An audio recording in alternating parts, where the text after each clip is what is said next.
Good evening, ladies and gentlemen. I'm Ted Santos, and I am your host of Straight Talk. And tonight we are going to go straight to a topic that is almost always avoided or gaslighted in some way. Before we get into that, and PJ, man, what a comment you made.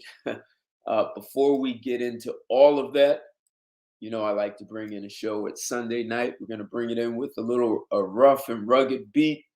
Let's do it.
Still in the house, still in the house.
Not sure what happened there.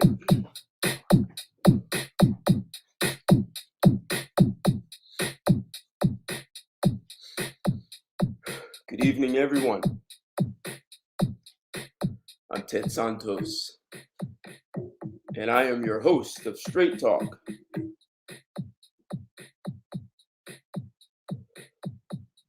We are that talk show that is made for men, by men, and not even ladies want to miss our show.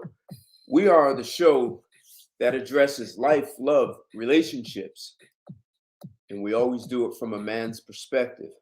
What's going on beyond masculinity? How you feeling, man? I have to stand up and sit, like get my shit together a little bit. What's up? All right. All I know, es mi man Ted. Es mi man You're in Iran, right? Yeah, I'm Persian, yes. Esme Monted. What is that? Oh, excellent!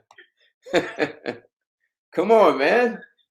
You're from Iran. I have to speak some Persian, man. Excellent, like since no, like I just surprised. I got like what's going down now. I didn't really get it. I didn't catch it. That's all right. All right.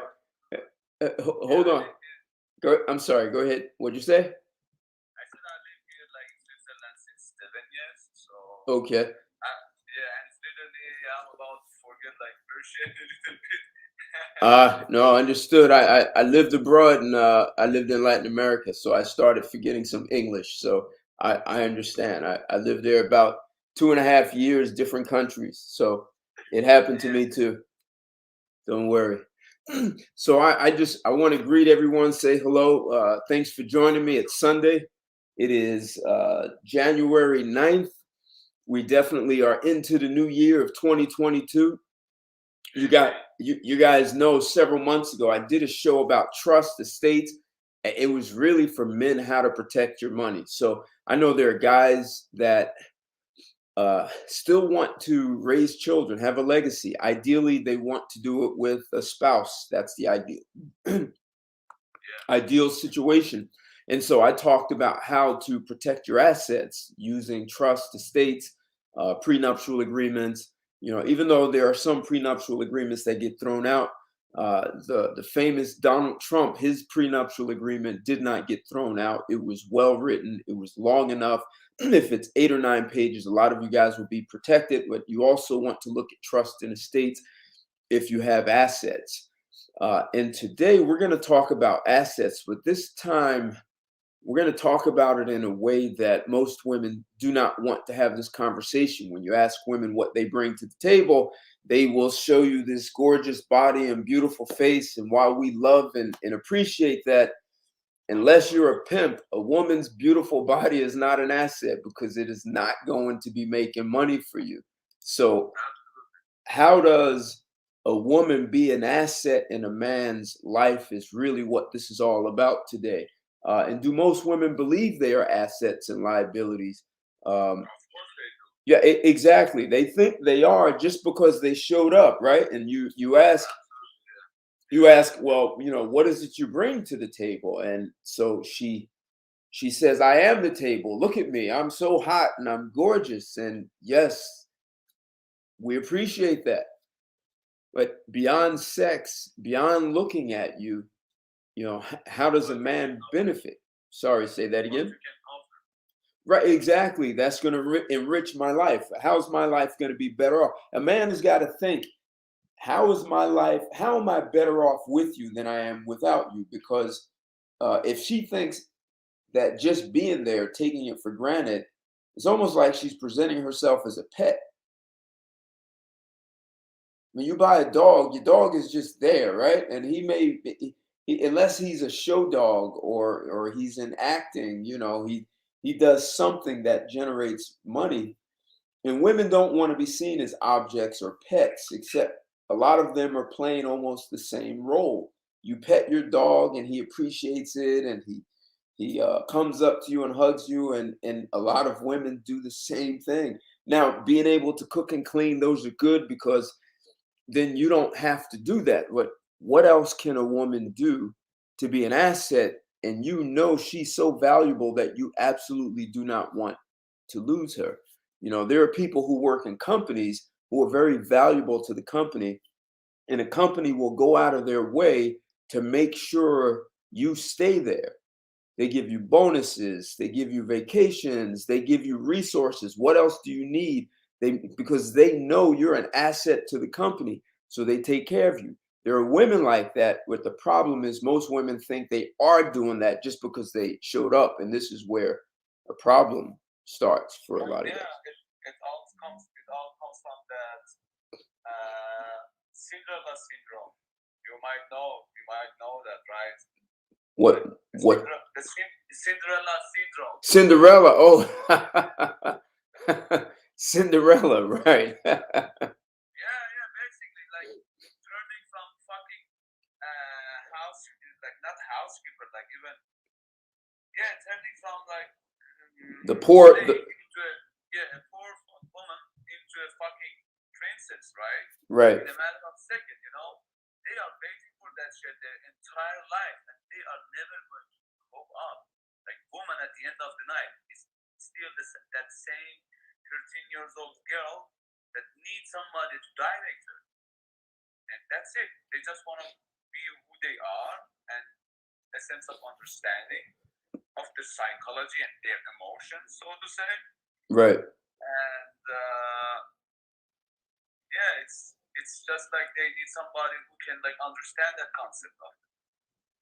And if I could go dive deep into my own story and like how I start like developing my mindset through this years where I'm like alone without family and everything, I just come to the point like starting educate myself in this field, like all that dating and stuff. At the end, it's just like first of all, I learned to leave them better than I found them. So I myself was a fucking toxic man, super toxic. Like I was like causing a lot of harm because I was not where I am right now. Like the the knowledge that I have, the wisdom that I have. Just like to respond to a good friend of mine, like there is some friends that who are like also come from my followers into your life. hey, thank you, appreciate that. For sure, for sure. At the end, like the moment that you make this shift into your head, like to leave them better than you found them. Absolutely. You create an intention where you know when you causing harm, it's going to be hitting you back. Yeah. Consciously or unconsciously. Right. So when you set the mindset like that, you know you have it's your duty. If it's not the right one, if it's not the right one for you, even if it's a matter of one night stand, you're gonna cheer her up for what she is, because we don't know what is really going down there in human's life, you know, behind the scenes, and how they are perceiving the world. Right. How much they have a sense of understanding of their surrounding, you know. And that's basically comes from there. So I start like seeing it like that, and then everything changed. Oh, you froze up on me. Dating life than I had before. I'm not a fan of like having one nighties. I'm not a fan of everything that puts me in a box where I feel like I have to obey something. I'm just doing myself. I'm just living my life. I have no job, no fucking future, no residency. All I have got is like a little bit of like black pill ideology, where I have like maybe I have a God-given beauty, so to say. Maybe I'm like in the category of like being tall, handsome, and that literally turned me into like being a fucking gigolo without even wanting it, you know. For real, like it's always other ways around. So it's man goes after woman, asking them, not providing them with money, with joy and stuff. But Hey, well, let me say this. So, if a man is not an asset to a woman, she won't date him. And it's what you just said. If a man does not bring enough money to, so if you understand that, so let me just read some of these thoughts, because that's an important one you just said. But some of the thoughts I had for this topic is: do most women believe they are assets or liabilities? And if you ask a woman this question, you may hear a range of responses. One is that women are not objects. They claim the idea of assets and liabilities objectify women. Except if anyone has seen Instagram models, those women objectify themselves more than anyone. And there are a lot of women who believe their body, a nice ass, makes them an asset to a man. Two, another response is she'll claim she's an asset because she's a cheerleader, rah, rah, rah, go, honey, because she can be a cheerleader for her husband. A third one she may claim is that she's good in the bedroom and she knows how to cook. Another one is, and she keeps the house clean. And a fourth one, and there are many more, but a fourth one, a woman will claim she's an asset because she has a job. Yeah, I'm not sure what just happened. Yeah, something strange is happening. But so assets bring ask you. Can you still hear me? Yeah, it's Oh, all okay. like it was a little bit of like going to the loading circle. Right, It's right. okay. Okay. Now I got it. All right. So assets bring money to the table. Liabilities take money off the table. And when you do the math, a woman with a job could be an asset if she earns $250,000 a year or more. And since only 10% of 10% of men earn $100,000 or more, an even lesser amount of women earn that much. Therefore, very few women who earn enough, very few women earn enough money uh, at work or even having their own company to claim to be an asset. So, what our society has done, it's stopped teaching women to be assets to men. Instead, women have been taught that men are the enemy, yet the same women want to have children and raise a family with a man. And if that man does not bring sufficient amount of money to the relationship, he's not an asset to the woman. She should she would rather be a single mother even if it hurts the child. Tonight we're going to destroy many myths of the value women bring to the relationship. So those are thoughts that I had coming into this, and somehow I know you guys are on Blog Talk. Somehow I got uh, there was a trip up in my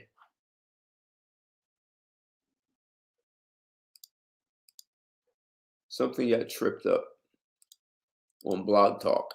Not sure why it's not allowing me to go back in, but still on IG and YouTube.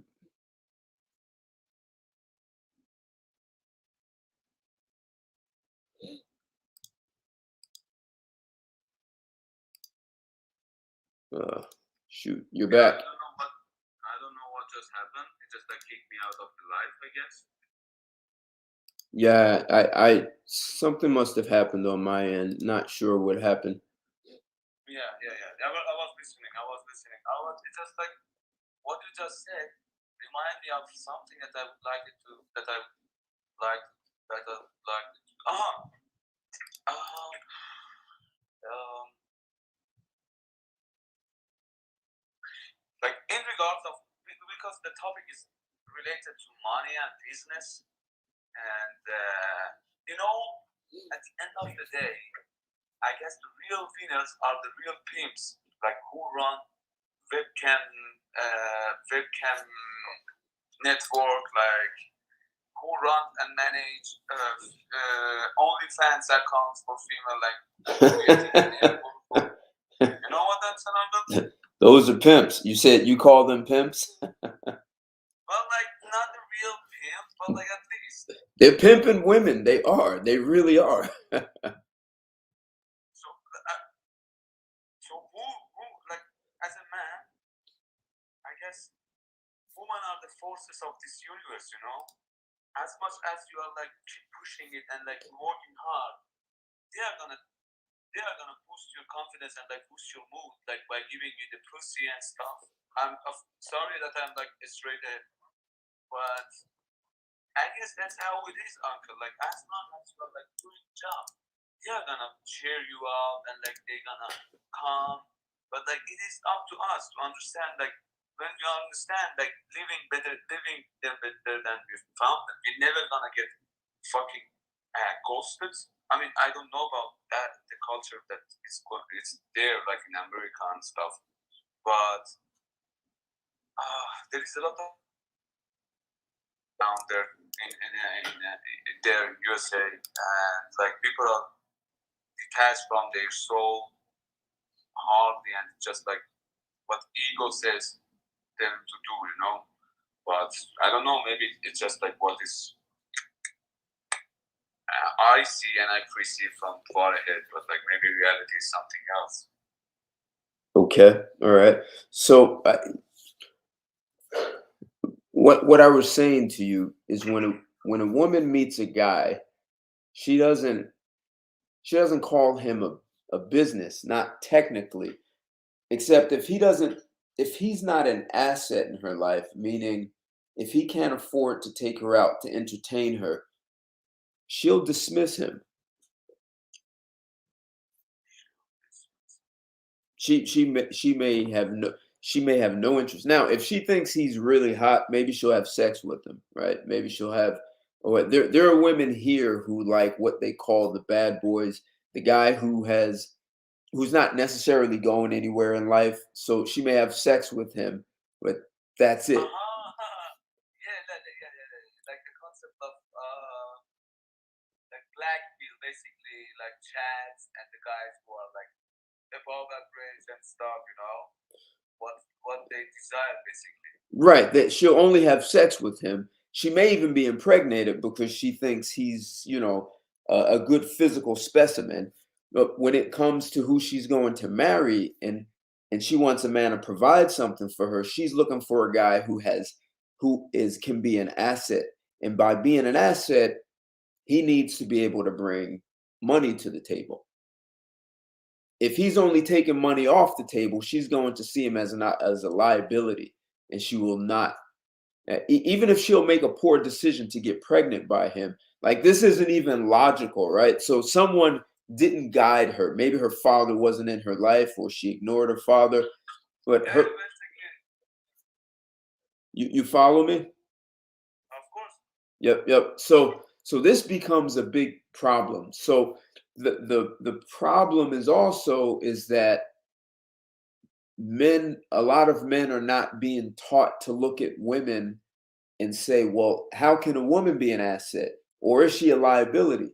Is she taking more out of my life and not putting anything in? So if I take what you said you'll leave her better off. So let's say you have conversations with her and she now makes better decisions because of you, right? Yeah, I literally made her realize things and understand things better, like as much as I could. Right, But right. at least I didn't cause her harm. Like I didn't I break I her heart. I got you. Right. I Right. got you. So and that would have been uh maybe her father did it, maybe he did the same and he ignored her, but maybe you just reinforced it. And so now she understands something better. But a lot of guys go into relationships with women and after they spend money on her, they haven't come out better off than they were before they met her. You follow me on that? Yeah, but is it woman's fault being who they are? I understand, and that's why I'm having this conversation. So if a man looks at a woman and says, "Is she going to come into my life and just take and never put anything back and never put in anything more than what she takes Exactly. off the table," Exactly. then I need to be honest about what kind of woman she is. Absolutely. What kind? We don't have any kind. These are just women. I'm telling you, for real. For real. I know where you're coming from. I'm not rejecting the concept of like hoes being hoes. You cannot turn a hoe into a fucking housewife. But Right. who is this hoe in the essence? This hoe is my sister. This hoe is going to be my future wife. This hoe is my wife. Miss my mother is your. In essence, you have to look up into what they meant to do, what they meant to be like. Like Right. literally, if you go back into religion and Islamic religion, why Islamic religion? Like as the latest book of, I don't know if it was the third book of Rollo Tomasi or his final book, like the fourth volume, that he's talking about religion and how Muhammad started like with religion and like putting them in a scarcity mindset like the woman, to stop like going around, to bitching around. Because before religion, before Muhammad, you know what was the woman was doing? Woman had the lead in their hand. They could sleep with whoever they want. I know. They could get pregnant with whoever they want, and they were not submissive as like they were not fucking surrounded to no God. So Muhammad come and said like, fuck you, sit down, shut the fuck up, because if you don't obey your fucking man, God is going to punish you and like put like fucking hot things into your fucking mouth and pussy, stuff like that. So he was a fucking intelligent man, right? Right. So with that imagination, with that visualization, he took the power from one woman and he gave it to the man. So man were allowed to have more than 3, 4, as many women as they want. Man were able to get into a permanent relationship, not permanent, excuse me. What's the opposite of permanent? Permanent, yes. Temporary. A temporary? Temporary, exactly. A temporary relationship, sexual relationship under the frame of religion, with paying her and like have an agreement. So he literally created a lot of options for men. So that's why many women hate Islam because of what Muhammad did. But like I had like literally a week ago, I started like collecting my friends, like my schoolmates during my high school, and some of them are now married and they are in a relationship, like in a how do you call it? In an official relationship, like they married. But they're in a committed relationship. Exactly. They're engaged. They're engaged to be married. They're engaged. Right. Thank you for like making it better. They are engaged. Right. But uncle, look, it's what many of projects is totally false, like patriarchy and blah blah blah. These men have like they are losing their shit at home. If their woman says something and they don't obey, they are fucking literally losing their shit. So there is no such a thing as a fucking male power. In that fucking house, that woman is fucking boss. So okay. So because she's the one who's controlling the sex and controlling literally everything. Like I was like fucking shocked by the fact that I was like having not all that, like we have the orbiters, we have these fucking big creatures. I don't know what their game looks like, but like, guy, come on, I don't know. I was not able to say something at that moment, but like I mocked the guy a little bit, and I start like educating my people. I made this group chat like with 15 young guys. They are in their like late 20s, like. I'm 29 myself, so they are all around the same age, like 30, 28, 27, 20. Right. So yeah. So here, listen to what you're saying. At one point, and I know a guy he's from Syria. He born and raised in Syria, and he told me something similar to what you said. Before Muhammad, women would be walking around in their garden with no clothes on. If they wanted to have sex, they had sex with whomever they wanted, right? All these things, and men were drinking a lot, like way too much, so it was out of control. And he said then Muhammad came and he stopped all of that, right? Here in the United States, we've kind of returned to what you're talking about. Like the things you're talking about, women will just have sex with whoever they want, as many men as they want. I mean, there are women here in the United States who've had sex with 100 different men, some more. I mean, these are not prostitutes. They're not strippers. These are women who you might consider to be well-educated and attractive. They have jobs, So these things are happening in the United States. There are men who marry and they go to divorce court. They have children. They have something. Yeah, they call it being.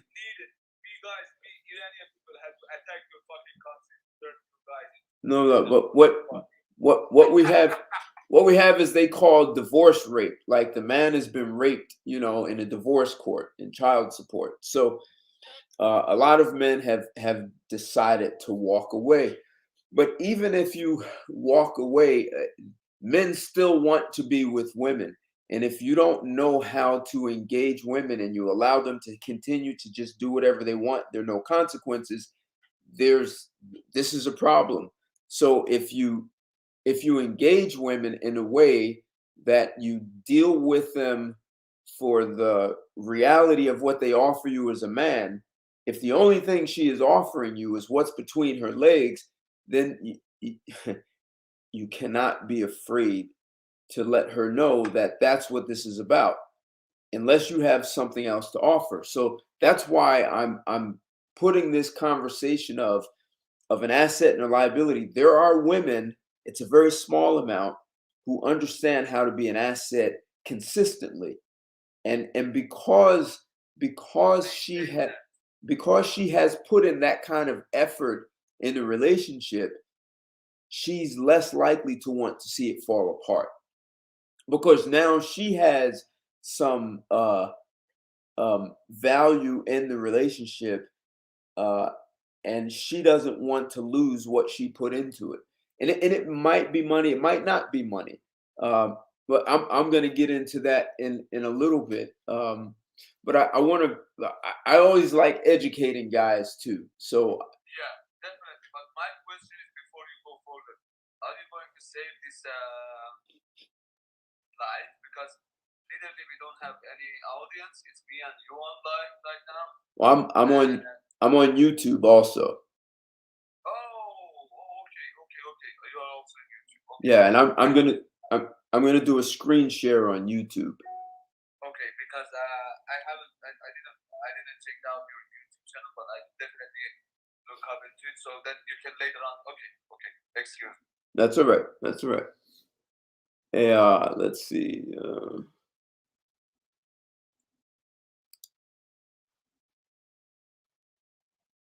So I want to do a screen share with. I was on Blog Talk, but something my internet service tripped up and disconnected me, and I can't get back on that one. I'm not sure Okay, why. I don't know Black Talk. Something wrong with Black Talk. It's a platform, Black Talk. It's a podcast platform. Okay. And you have some audience there, huh? Yeah, but I just lost them because of. So I found this article, and it says, "Are you a liability or an asset to your man?" That's a good topic, basically. Yep. But what is your own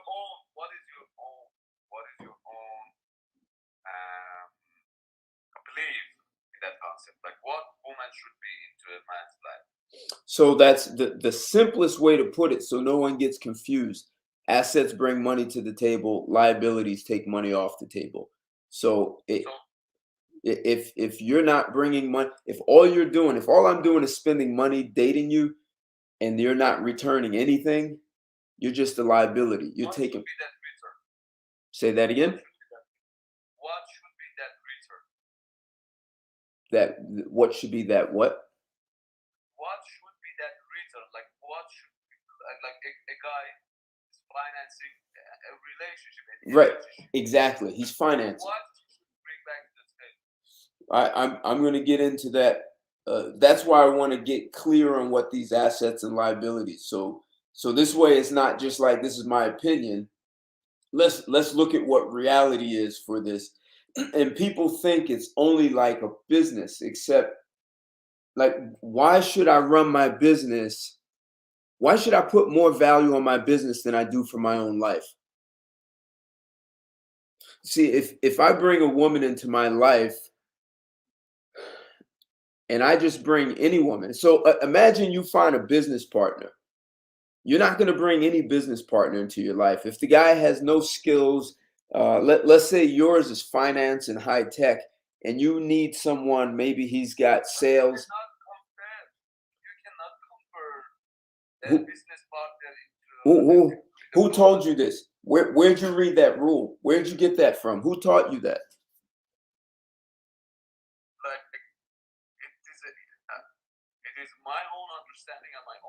myself, like dating, like see, like on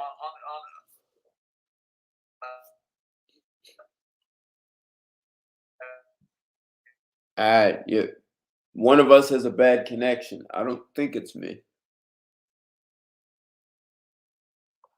Okay. It looks like I'm still recording fine. Hey, country boy, I saw you in the house. Come back. Let me go through this article real quick. So, are you a liability or an asset to your man? Uh, the article is in The Real Tofuni. It's online. I'll drop the link below. And this was written May 9th of 2020. As a lady, you need to be unapologetically ambitious. Liabilities always demand and always take. You guys got that? Liabilities always demand and always take, while assets always yield a return and always give. You're an asset when you're appreciative of your man and value and esteem them, worthy ones. When you put your interest before your man and you never ever give, but you like receiving, you're already a liability to him.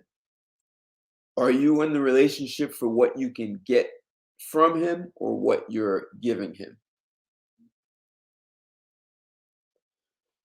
So let me just, it's really, article written by Tufini. Okay. So according to Oxford Learner's Dictionary, a liability is a state of being legally responsible for something. It also means someone or something that causes you problems, while an asset is a person or thing that is valuable or useful to somebody or something. Being in a relationship with your man is not a means of escaping responsibilities. Neither should it become an obsession in your mind. Your beauty is not the only qualification you need to a man to choose you. Rather than being a load in a man's life, become an addition of blessings to him. It is not. It is okay. not right. Or this is an article. This is not my thoughts. This is an article. It is not right. It's going to a good place. It's going. Yep. Yeah. Yep. It is not right to put pressure on your man to provide you with a life you can't afford yourself.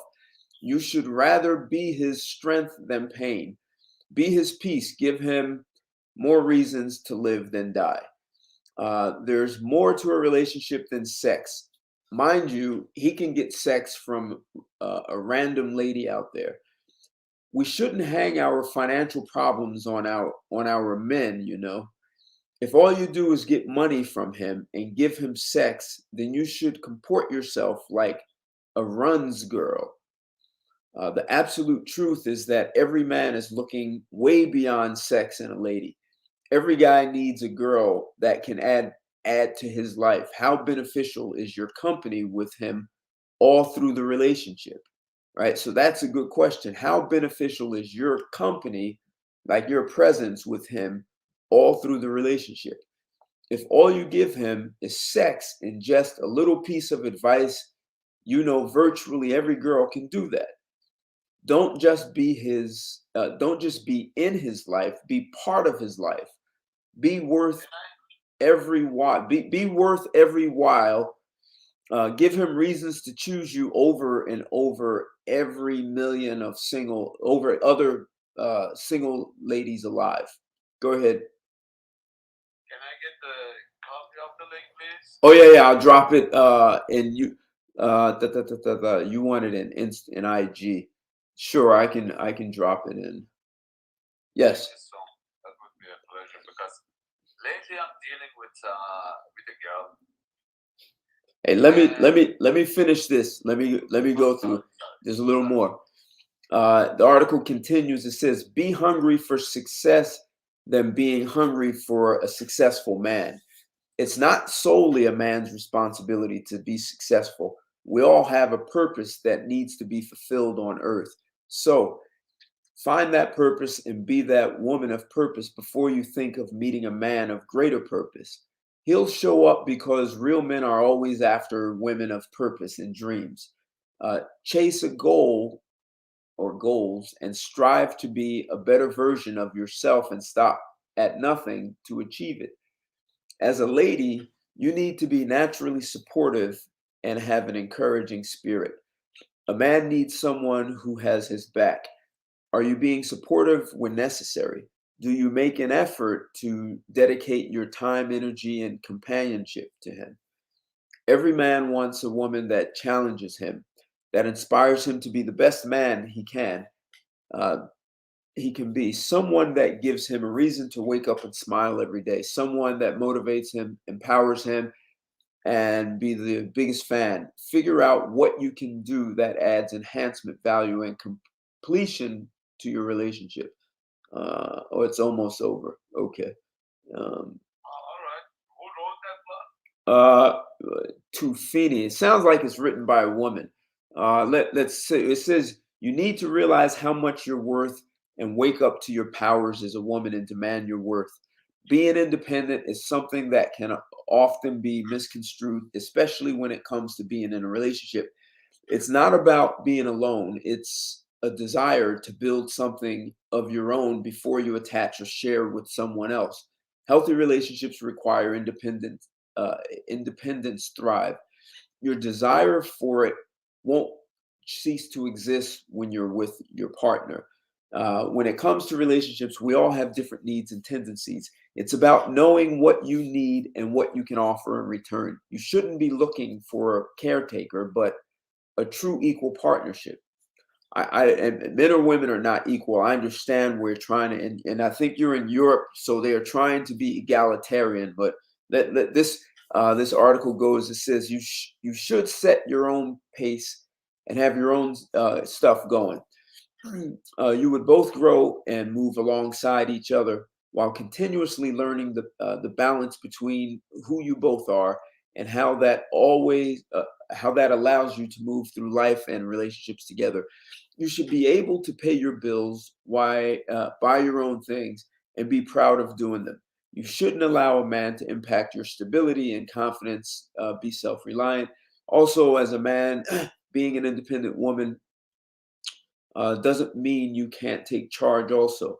I mean, there are levels of this thing called a relationship.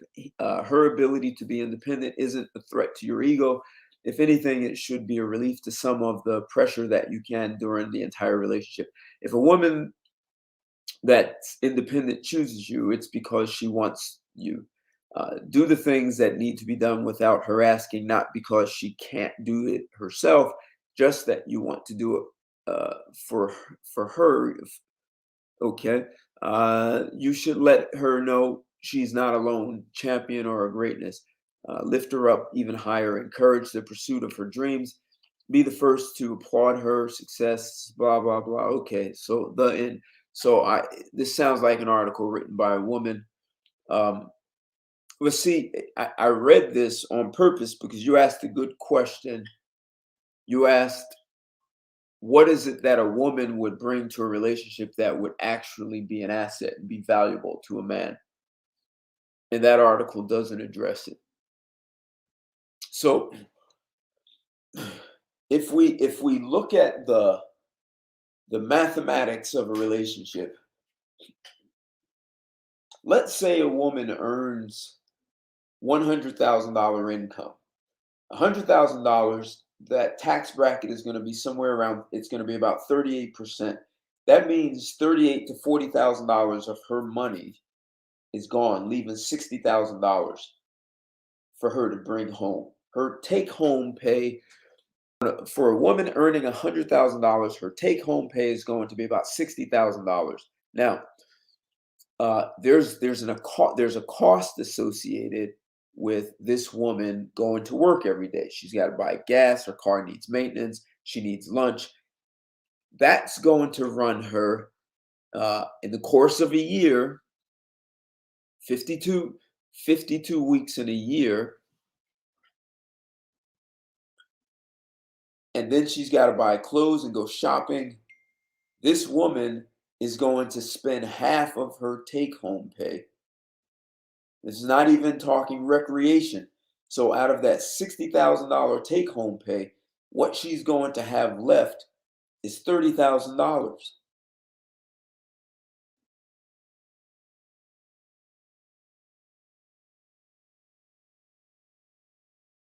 And if you count her mortgage, depending on the size of her mortgage and her car note, this woman may have less than $30,000 left. She's going to have somewhere between $15,000 and $20,000 left. That's actually disposable. She hasn't even saved in a 401k. She hasn't put any money aside. So this woman who earns $100,000 gets taxes, gas money, maintenance, lunch, all of these things, shopping, recreation. She's going to have left about $15,000 or $20,000 to bring to a relationship. That's not much. That just isn't much. You know, I mean, minimum wage here in Jersey is like $15 an hour.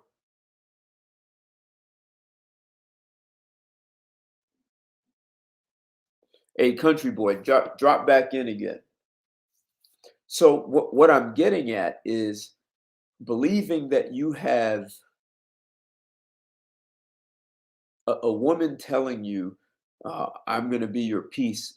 No one can be another person's peace. Peace is something it comes from within. Uh, Wherever you are is where your peace is, because you are your peace.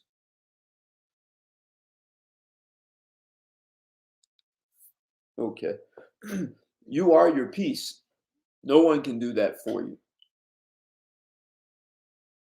And look, uh, it, our parents have been influential. They've encouraged us. They encouraged us from the first time we learned to walk and talk and feed ourselves and dress ourselves. So we've gotten plenty of encouragement from our parents. We've gotten some encouragement from our siblings and other relatives. That's been very instrumental and helpful in developing us into someone who can accomplish something.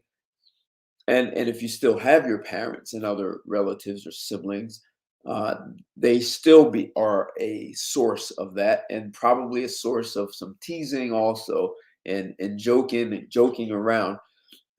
So you've figured out how to do this over the course of your life before meeting this woman. So the fact that she can be a cheerleader isn't very useful. So a cheerleader and look, I did it based on a woman making $100,000 a year, and what's left, about $15,000 or $20,000 is left. That's not much. That's a good McDonald's job. So the woman believing having a job is bringing money to the table is actually it's a lie. It's an inaccurate statement to make. And most women, only about 10% of men make $100,000 or more. Now, if a woman made $250,000 or more, and we did those same numbers, she would be bringing significantly more um, money to the table. So, if she took 125, so 130, she would be bringing uh, home about $100,000. That's money that you can save. The two of you can build. You can actually create something. You can put money away. You can invest in things. You can invest in things that work for you. You can put money away that works for you.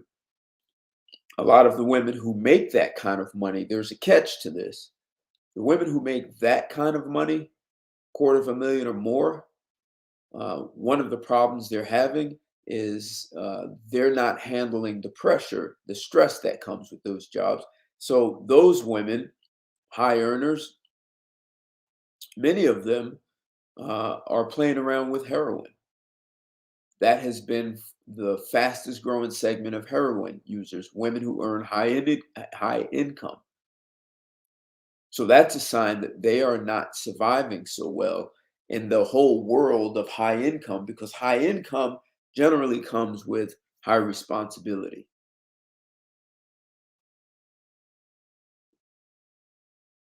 So this whole notion of I'm an asset. So if you make $100,000 a year as a woman, she's not bringing much in terms of cash. And if you look at a woman who's making about $60,000, she's only going to be bringing probably around $10,000. And that's for the woman who's willing to put that money in your hand. Most women want nothing to do with putting their money in your hands. Your money is her money, and her money is her money. See, this whole notion of being assets. Women get upset and say, well, I'm objectifying and turning women into objects by considering them whether they're an asset or a liability. But yet no woman has a problem seeing a man as an asset at all. In fact, you're expected to be an asset. How else are you going to entertain her on a date? And if a woman really understands dating, it's really about getting to know you. Whether you are a woman who can enrich my life, are we compatible? You don't have to spend money on someone to find out if they're compatible with you or not. It's like going to a job interview. You don't have to spend money for a job interview, and the job is not going to pay you just to come interview with them. So, if having a job, if the majority of women have a job that does not position them to bring money to the table, and if being just a cheerleader saying rah rah you can do it, I mean, you can get that from children to be cheerleaders. You really want someone who's on the field with you and willing to take risks with you. May or may not revolve around money. A lot of women don't want that responsibility. They believe somewhere from the movies that this life of luxury, that she can sit back and shop, or maybe she'll have a home-based business. Maybe. So she wants to have children and wants you to come home and share the responsibilities. Her $100,000 job, we already ran through that. There isn't much left. You cannot raise a family on what's left. Not that it doesn't help, but it's not as valuable. There are other things a woman could do. But I want to play another video that talks about assets and liabilities. See, I can't get it. I really want women to understand that when you look at a man, you are honestly looking at whether or not he's an asset to you. Can he afford to take you out? That's what a lot of you women are saying. Can this guy afford to take me out? You can't afford me. You hear these. You watch women say things like this. So if he can't afford to take you out, you expect him to be an asset in the sense of bringing money to the table. And the man who is incapable of doing that, you dismiss him. And a lot of guys are having a difficult time understanding how a woman can actually bring money to the table. Some of you guys already know, you've heard me talk like this before.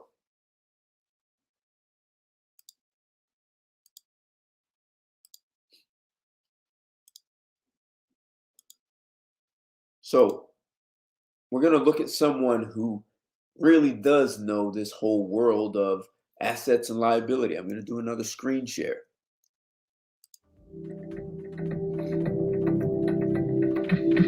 Put simply, the difference between assets and liabilities is very, very simple. Assets are things that put money in your pocket. Liabilities are things that take money out of your pocket. I mean, that's this, and I like keeping it simple. This is the simplest way for a man to understand an asset or a liability. Just this is what it boils down to. Well, let's look at uh, let's expand that. It's obvious that your goal is to acquire as many assets as possible and as little liabilities as possible. In this video, I'm going to teach you the difference between assets and liabilities in more detail. And then I'm going to tell you how to acquire more assets and acquire less liabilities. The difference. Assets and liabilities are not to be confused. The definition of an asset is very simple.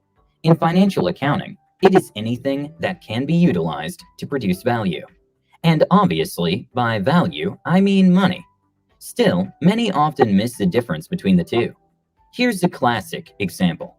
Is a house an asset? Some think that buying a home is an asset. Unless you plan to sell the property, it is a liability, and a pretty big one.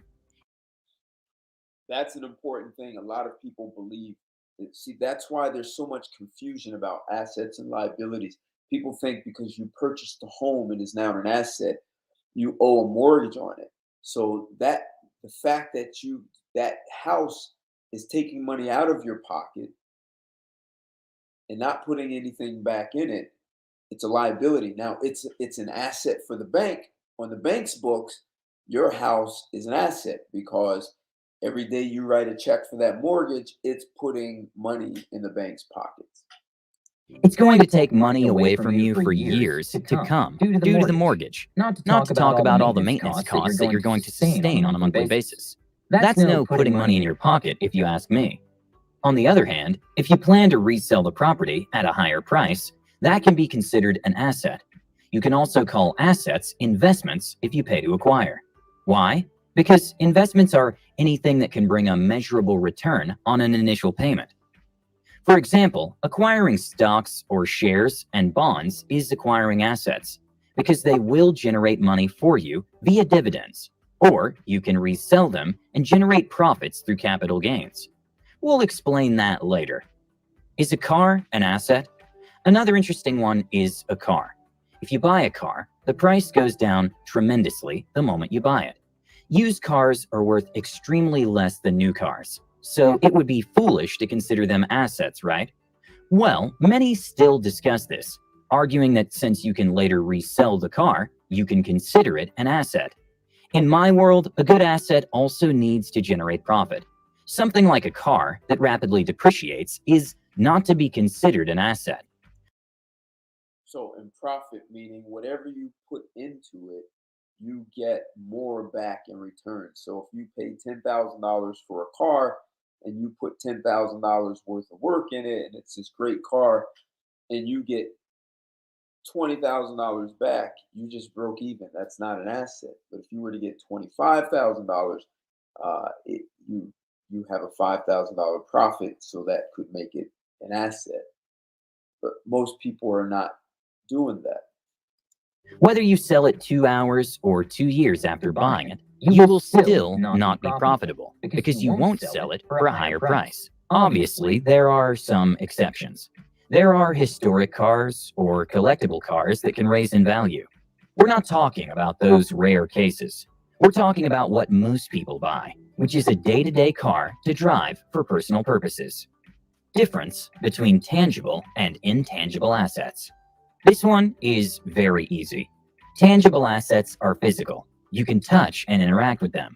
Some examples are land, property, equipment, cash, inventory, and so on. Intangible assets are assets that you cannot touch. They aren't physical. Some examples are brands, patents, copyrights, and so on. Financial versus real assets. Those are often confused and not separated. People just lump together real and financial and tangible assets like they're the same thing and bring the same profit. But that's not how it works in reality. Simply put, real assets have an intrinsic value. The intrinsic value is the real value of an asset without any market influence.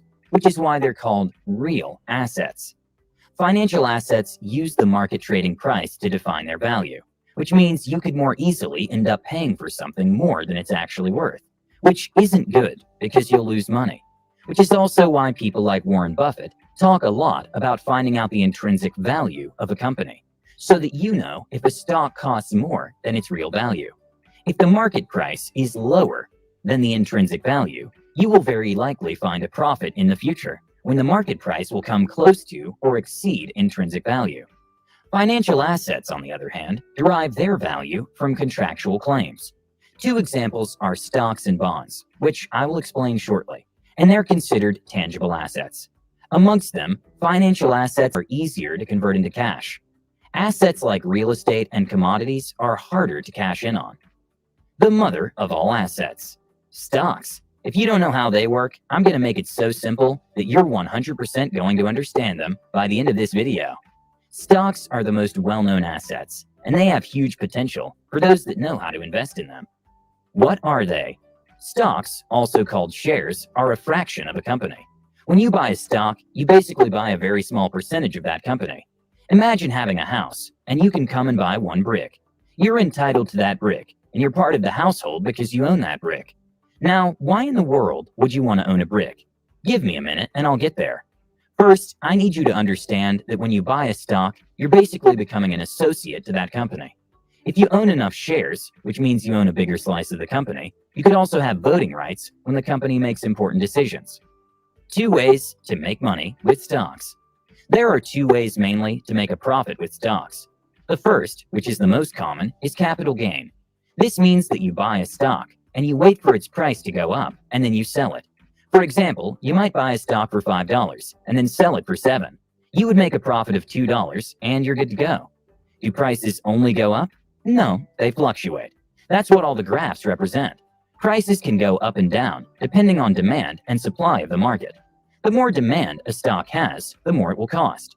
So if you think that a stock will grow in demand in the future, you should buy it because it's going to rise in value, which means you will be able to sell it for a higher price.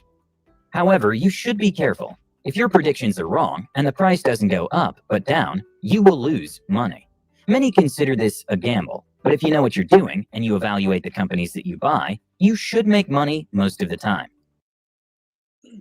So this is guys like Warren Buffett are really good at looking at stocks and buying companies and being able to buy. He's willing to pay sometimes a premium because he knows that company in the long run is going to perform well and bring him money back, right? So it may pay dividends, or if he decides to sell it, it's going to benefit him, and he can play a role in helping that company become even better because he knows it's already strong. So he's willing to put in a $100 million into a company to buy it because he knows he'll get that money back plus some. And so when a woman says, invest in me, and we hear that more and more, you should want to invest in your woman. You should want to. Well, that's what this is about. Now, you just heard them say, if you invest in a company and it's a poor company, the stock price is going to go down and you lose. The value of your original investment is worth a lot less. So uh, if you paid $10, let's say bought one share for $100, and the company underperforms and it's now worth $90 for a share. Your $100 is now worth $90. And if it's still underperforming, it could be worth 80 and 70. I mean, some companies have done so poorly that it went from 100 down to 50 cents. So that $100 you paid for one share is now worth 50 cents. And this has been the challenge for a lot of guys who have invested in women, especially going through divorce. They end up in the negative. They end up owing. So that woman clearly was not an asset. So when people, uh, smart investors, do something called due diligence, right? So you research, you find out about this company, you find out about management and decisions and who's on their board. I mean, there are things that you want to know about the company. You might even call the company and say, well, what are some things that you're working on? And you look at how long the CEO has been in place, and is he doing a good job, or is he going to retire soon? Who's going to take his place? I mean, this is a way that you become knowledgeable about something you invest in, because you're investing in an asset. The same if you want to buy a house. You want to buy a house. Well, the house is investment property. It's a two-family home. You pay $100,000 if your mortgage is $1,000 a month, let's say, and uh, uh, and so are you going to get in rent $900 a month, or are you going to get 1,200, 1,500? If you're getting $1,500 a month, you now have an asset. It's putting money in your pocket, even though every month you're writing a check for your mortgage. If men made this clearer that these are the kinds of expectations you had of women, women would have to engage us differently. Earlier, I had a guy from Iran who joined me on IG, and he was talking about how before Islam, women were having sex with whomever they wanted, and they just got pregnant. There was no regard for men, and they did whatever they wanted, and men were kind of at the mercy of women. Well, Muhammad, he said, came along and said, ladies, you can't do this. These are the consequences. So women abided by that. And then men were told they could have several wives. So he gave men an upper hand. Well, here we are. It seems we are returning because men have been convinced that being liberal with our money, uh, with our expectations of women. So I'm talking about being assets and liabilities.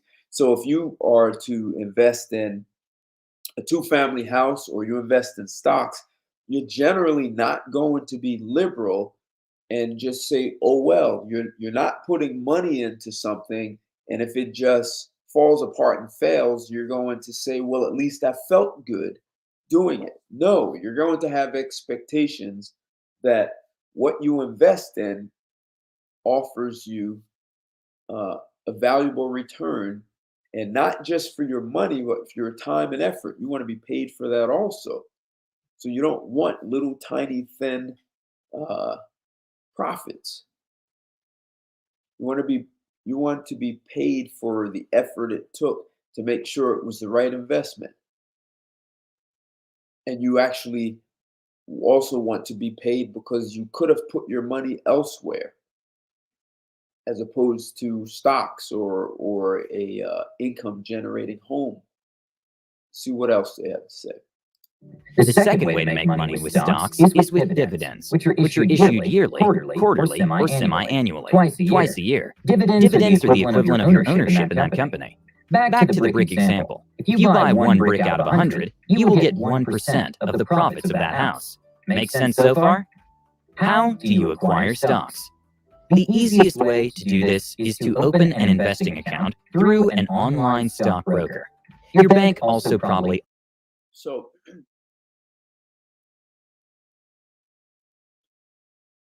if you ask yourself as a man, and this may be difficult because the conversation isn't what we would call normal.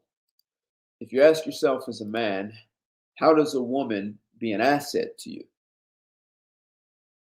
I mean, if you understand how a woman can be a liability, that, after what I've said in the video I just played, liabilities take money out of your pocket. That's easy. So you pay for a date, you take her to dinner, you pay 50 bucks for dinner, $50 just came out of your pocket. If you want to be generous and say, well, she only ate half, $25 came out of your pocket. Except, would you have normally eaten in that restaurant? Maybe yes, maybe no. Um, but ultimately $50 came out of your pocket. That's not even counting the time, which creates an opportunity cost, because where could you have put your time instead of with her? So if you would have paid another woman $50 to have sex with you just to feel good, would you have gotten ultimately what you wanted from that? Would that have been more efficient way to go? Except you pay $50 for dinner, and this woman believes that she's now talking to you, so that is how she becomes beneficial, just by spending time with you, which which then makes you have to wonder, if her time is more valuable than yours, is she telling you that she has very little value for you? See, this is where it also becomes a problem. When a woman believes she has sex with you and she's doing you a favor, she also telling you during the act of sex you're worthless? She's the only valuable part of sex. Yet we as men, we are the ones who bring life. We plant it. We are the ones, we are the carriers of life, not women. So if she's telling you out the gate that your presence is worthless to her, that she's more valuable in when you two come together, that she's the only valuable entity, that you should be just lucky that she's there, she's telling you a lot. If you have children, is that the way she deals with men? Fathers are not valuable, they're not needed, so she can ultimately raise a family without you. Like these are conversations that a woman can have with you, that can be very telling and help you better navigate and make decisions, because any woman who's devaluing a man just for being a man, because she believes that's what men do, is telling you,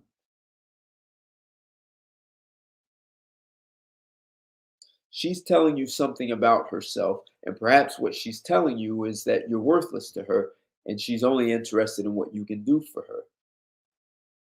And so she could divorce you and take what she wanted in the first place. Like, so these are, we talk about vetting. A woman is telling you a lot about herself every single second you're with her, even when you're not with her. See, it's just up to you to listen. So, and I'm not talking about words of affirmation, encouragement, and being a cheerleader. I'm talking about, how does she see herself? How does she see you? How does she see the interaction between the two of you? What value does she put on you? Does she put so little value even on herself that the only value she has to offer you is what's between her legs? I mean, if that's what she believes her only value is, you need to listen to that also, because you don't marry that woman. You don't.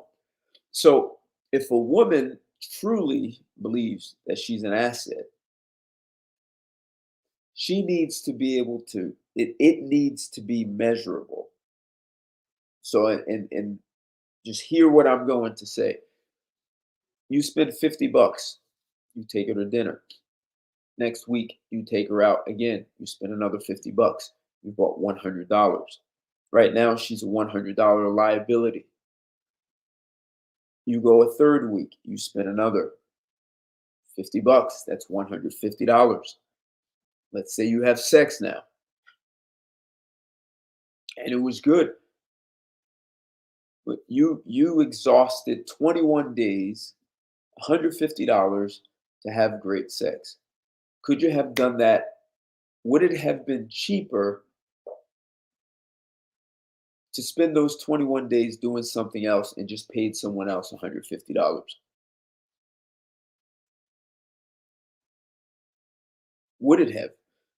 You wouldn't. You would have negotiated possibly the cost of the interaction up front.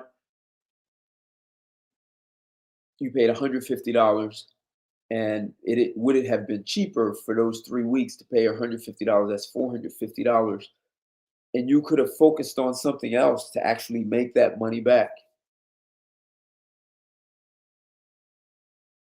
I mean, does that sound cold?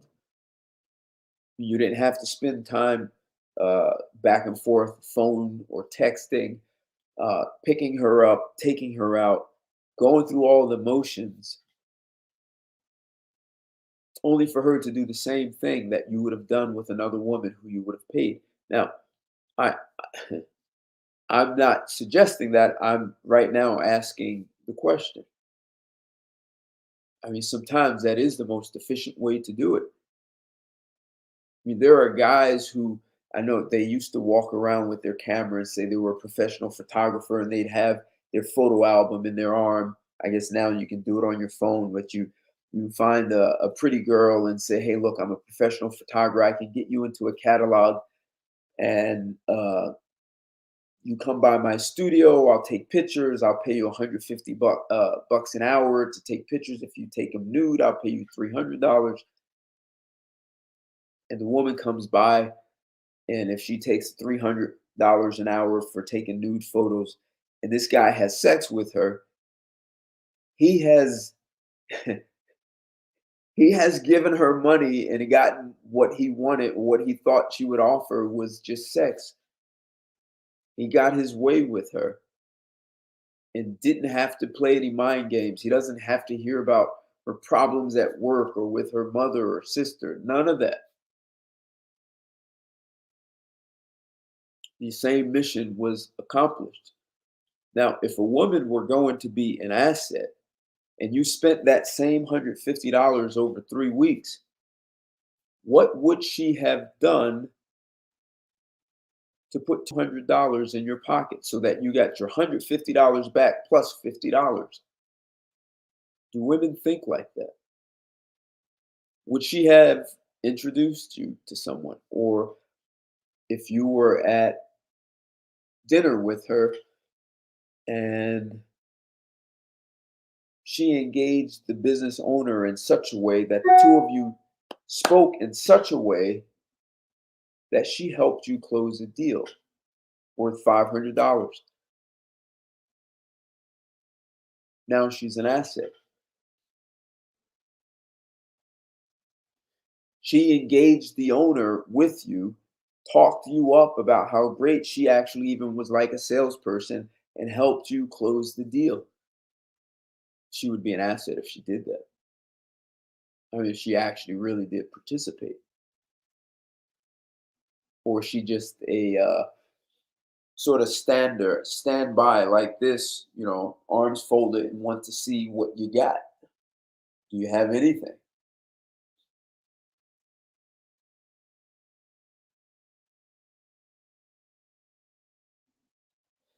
See, a lot of guys think they don't have a right to ask a woman to be an asset. What men are being taught is that all the woman has to do is be feminine, they call fit, be friendly, be pretty, and hell, a woman could be extraordinarily unattractive and put on enough makeup and make her attractive, which means she actually hasn't fulfilled uh, the notion of being pretty. She lied to you. Now, let's suppose that same woman you take out, you spend $150 over 3 weeks, and she watches you interact with whether it's the owner of the restaurant or someone at a table next to you. And then on her own, she meets someone who she thinks you should be speaking to. And you could close a $500 deal. And she has a conversation and says, "Hey, I know this guy. I just started dating him. He could supply you with what you want. Let me connect the two of you." And she talks you up and speaks you up like a champion, and you close the deal. That woman is valuable to you. especially if she's going to do that consistently over time. So your $150 now, she's an asset. You're in the black. You are not in the red anymore. You're not 150. You're not down $150. Relax. You're up 350. She introduced you to someone. Close a deal. See, these are things that women are not even considering. Like they don't believe they have to be responsible for this. Like your job as a man, you just go out and make the money so that she can go shopping or impress her friends. She wants gifts. What are the things that she's doing? Can she close a deal for you? Can she hand you a deal on a silver platter? Because she understands what you do well enough that when she sends someone to you, they're just ready to sign on the dotted line. That would be an asset. That's maybe she just met someone or someone who's already in her network and she's introduced you and you closed the deal. How many women are willing to do that? How many women are willing to understand the profession of the man of their desires? Because you really would have to understand it if you're not already in it, in his line of work.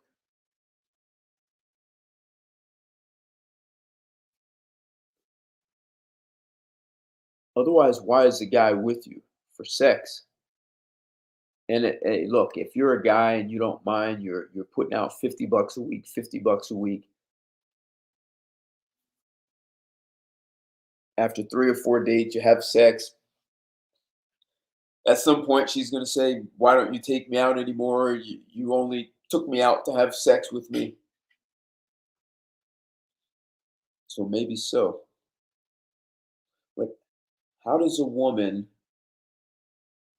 bring money to the table for you as a man?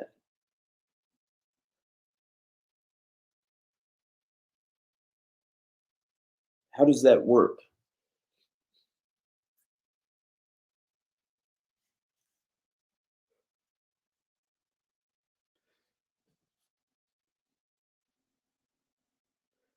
I have a problem paying for sex because during sex I'm doing most of the work and a woman is getting pleasure from sex. What's going on, West Coast? Woman getting pleasure from sex. Why am I paying her? We're both getting something out of it. So how is she an asset? So I just gave a good example. You take her to dinner, she helps close the deal while you're at dinner. Uh, You take her to dinner, she's out in the world on her own, and she closes a deal for you, brings it back, hands it to you on a silver platter. That woman just did some work for you. She's working for you. Or she's out on her own and she knows someone in her network that you can close the deal, and she makes a great introduction. She doesn't introduce you as, "Oh yeah, this is some guy I know. You should talk to him." West Coast, we're talking about whether or not women are assets. Lots of women believe they're assets. They believe being a cheerleader and uh, I got your back, those kind of things. I read an article and I actually did played a video that talked about assets and liabilities, like just in its plain form. So, assets can be tangible and intangible, but they bring value, not and it's not value that's like, oh, that's subjective. You have to understand your target market. Is it valuable to the person you're speaking to? And if not, then you're just dreaming. Or you're trying to convince the guy. And this is where I think the problem has happened.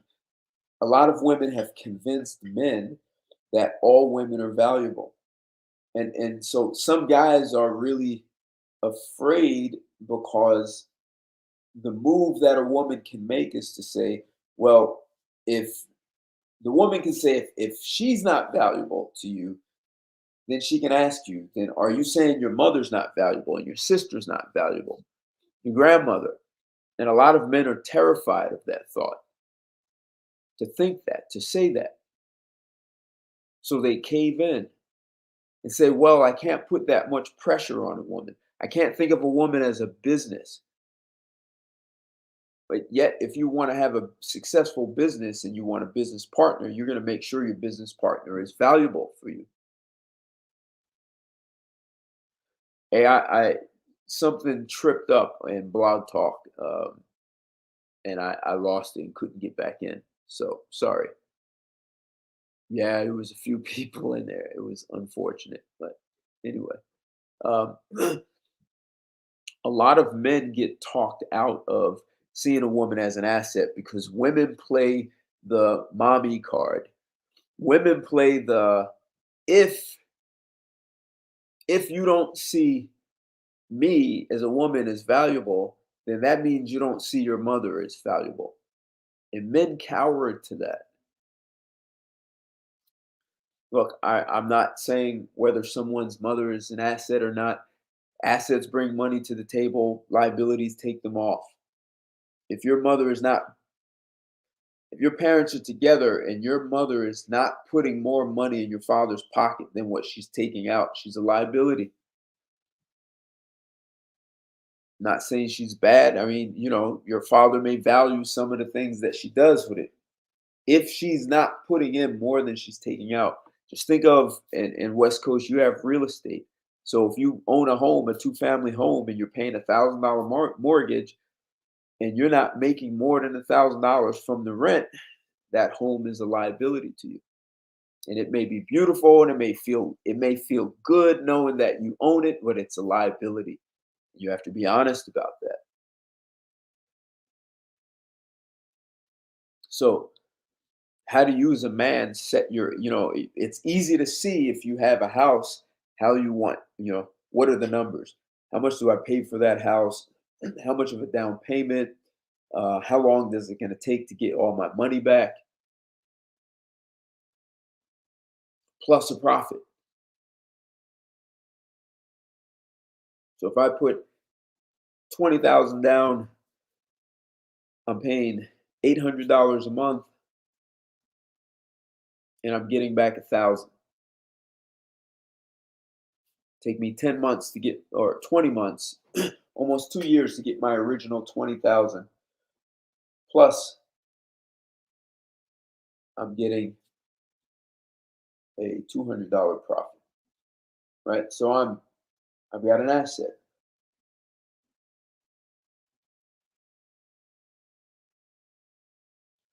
Yeah, see, this is the thing. Women shame men.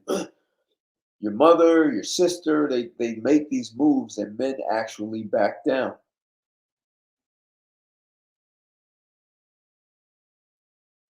And then not only do men back down, men want men want other men to back down.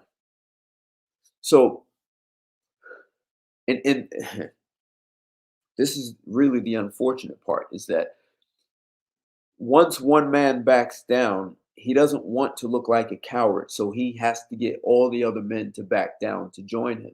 So he can feel good about cowering to a woman. And if she sees that she can do that with one guy, then she's going to do it with the next and the next. And if she's having problems with this one guy, she's going to go get that first guy who cowered and ask her to join her, to help her make you cower.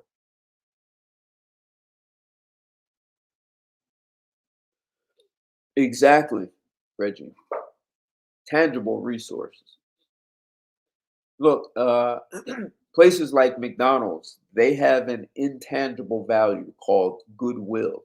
So the name McDonald's, if you go there that uh, what's on the menu you're going to get, and you're going to get it fairly quickly. But you know what you're going to get when you go to McDonald's. And there are what place like Ruth Chris Steakhouse, they also have name brand recognition. And if you go there, you're generally going to get quality food. Uh, you're going to get quality service, right? So they have name brand recognition. That's so McDonald's has a lot of value in their name, and Ruth Chris, even though they both serve food, they have invested in their companies so that they project a certain image and quality.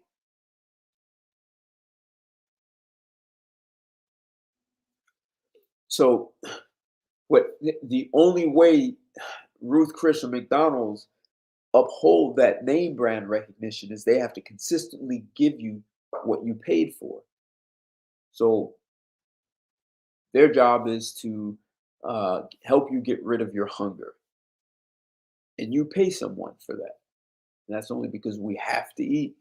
So you go somewhere to eat to get rid of your hunger, so you don't starve to death. And they do that. So they you give them money, and in return, they give you something that fulfills that helps you fulfill your mission, which is to get rid of hunger for that time period. So when you are with a woman, I guess if the only thing you're looking to get is, look, I need sex right now. And is that woman, if I give you something, I take you out, I give you money, do I get in return the satisfaction that my sexual desire, and it's eliminated because you gave me what I wanted? I mean, that's a hell of a thing to have to pay every time. But the crazy thing is they're getting something in return. Taboo Smash, what's going on, man? Most think they're an asset, right? So there are women who are paid uh, to get rid of your desire for sex. Depending on it's the same. So there are women who are McDonald's, fast food. Here's the money. You go up in a back alley. You have sex. Bang, bang, bang. Done. The McDonald's version. And then there's the woman, the escort service, who's maybe is the Ruth Chris. She's very attractive. She's taking care of her body.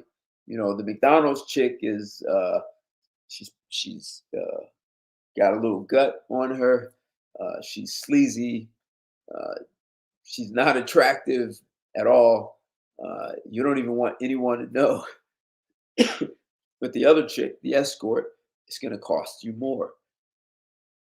But if that's all you want, but if you're looking for more than that, if you're looking to have consistent perpetual, I mean, I'm disturbed by the whole thing of paying a woman to have sex because she's getting something out of it also.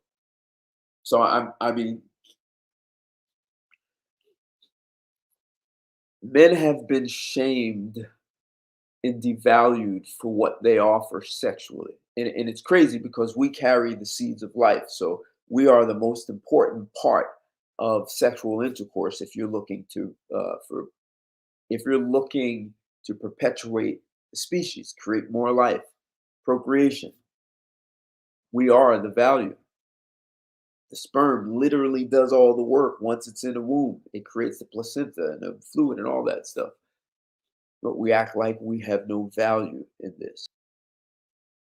And so there are women who say, well, I'm an asset because I have a womb. I've heard women say those exact words. The most valuable thing she has is her womb, and that's what you want. Well, a child takes about $250,000 from your life from birth until age 18. That's a liability because nothing's coming back. That's a hard thing for some people to hear.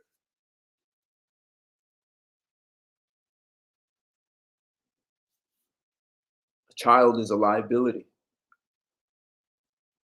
uh, Financial, legal, what that child does, breaks someone out, steals someone's car, crashes it.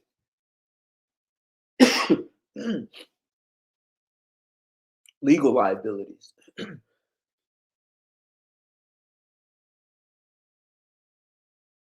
So a child is not for free. And so this is it, unfortunately, this is kind of the position that women have put themselves in. They've put themselves in the same position as a child, that they come into your life in the same way a child does. They come in to take. with nothing to offer. You're supposed to just feel good about your child. Look, your job is to guide and protect and bring a child in the world so that they become a productive citizen of the planet.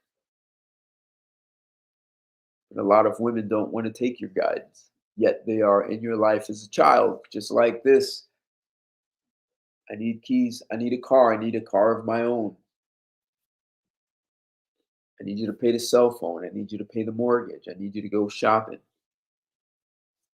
But how are men asking women to be an asset? For every dollar you put in, what comes back?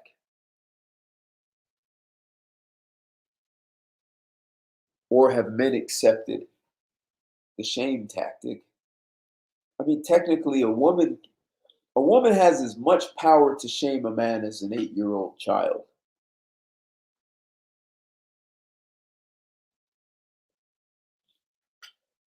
I mean, if an 8-year-old child shames you and says, "Hey, look at the sneakers you're wearing. Those are not Jordans. What are those?" Like, would you really care? Like, who cares?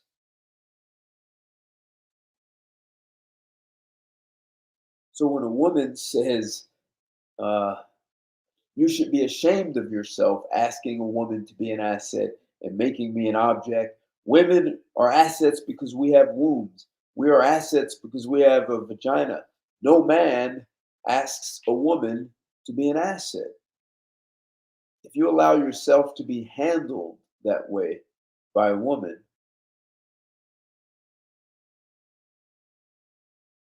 then there's a good chance you're going to be handled all the way to the divorce court and expected to pay your share for her time. And she'll say she didn't get what she wanted. You couldn't afford her lifestyle, so she wants out. Now, if she wanted out and wants nothing to do with you, why is she got her hand in your pocket and walking out the door and taking as much as she can out of it? You see, if you tell her she has to, for every dollar you put into her, you need $2 back, and you put $10,000 into her, and you now have $20,000 as a result of her, she doesn't want to leave that on the table.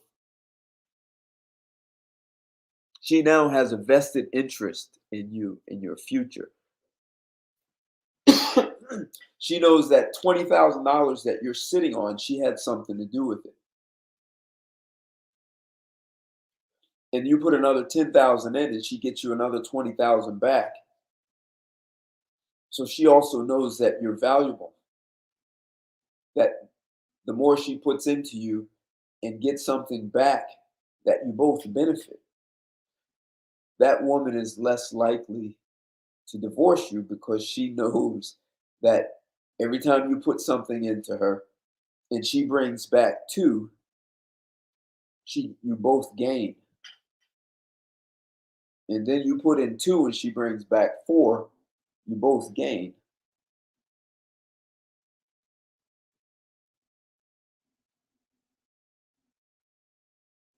And it doesn't matter how the investment is done. I mean, I met a woman over the weekend who uh, started a business selling ATVs and recently sold the company. So, and she's married. Uh, Her husband has put some money back into her, and she turned it into a business, and the business brought the family money. She had a good idea. Uh, I mean, they worked in the business together, and so there are some women who are willing to do the work and stay together, and they know that for every dollar you invest in them, they need to bring back some value. Otherwise, it doesn't work. But see, this needs to happen before marriage. Any woman who wants you to commit to her and she doesn't demonstrate that she has value, There's no reason to commit to her. What she has to bring is between her legs. And hey, look, if that's all she has, there's nothing wrong with that. But I think if men were to start having these conversations with women, women may be upset and do their best to shut men down from thinking this way. And there are men who will crumble. If most guys don't, they will not have a choice.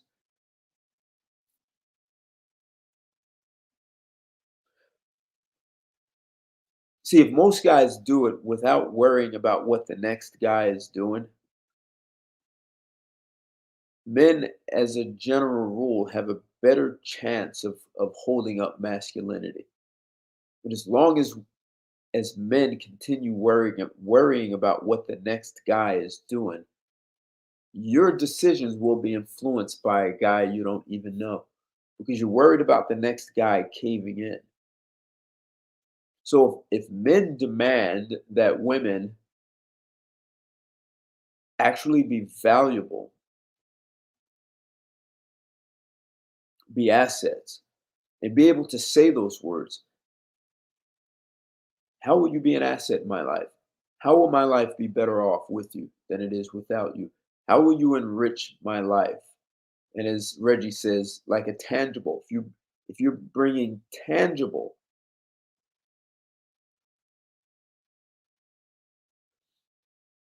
yeah. When I think of resources, I resources, tangible resources are things that most people don't own.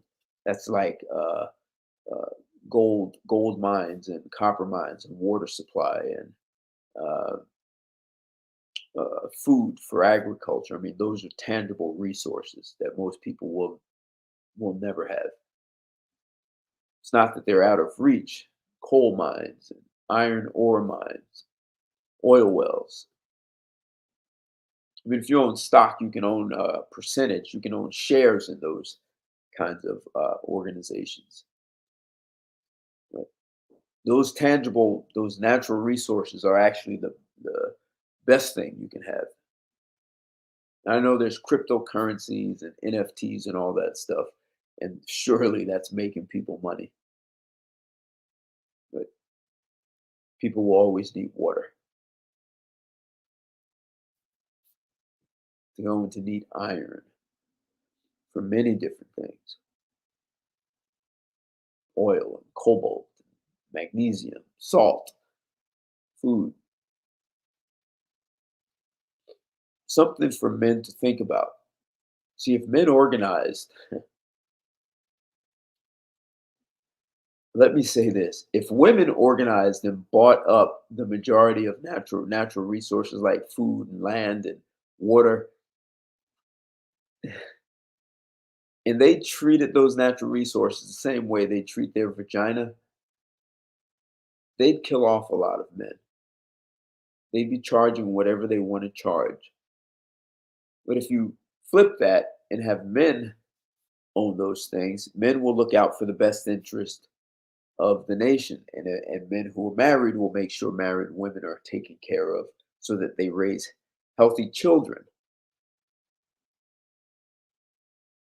Maybe men should tax single, independent women, or let them, as you've heard me say before, let them move off and live on their own island without men, and let them understand what it means to have to acquire natural resources.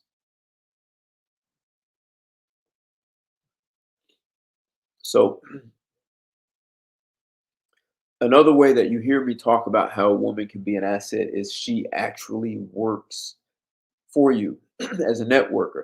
So if a woman works for a law firm, one of the requirements, especially if you are a partner or want to make partner, one of the requirements of the law firm is you become a rainmaker, meaning you have cases, you bill out on an hourly basis, you work your 12, 14 hours a day. And part of your duties is to generate new business. That means you have to go out and network. And if you can't do that for your law firm, you're going to have a difficult time surviving there. So if a law firm can tell you that for you to maintain partner status, you have to network and bring in new business. I mean, as long as you do it within ethical means, the law firm doesn't care. Just don't break any laws. Your job is to do your legal profession and do it well and go out and network. So, if the partners in a firm can tell a woman, if you want to remain here, you have to go out and network for us. Why can't men do that? I mean, why is it that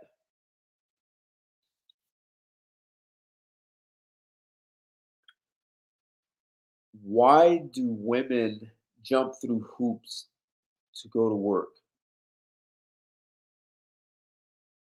and then tell the man in their life, I don't owe you anything, I don't have to do anything for you? Why don't they bring that same attitude to work? I mean, I guess there are women who do, and there are consequences. They lose their job.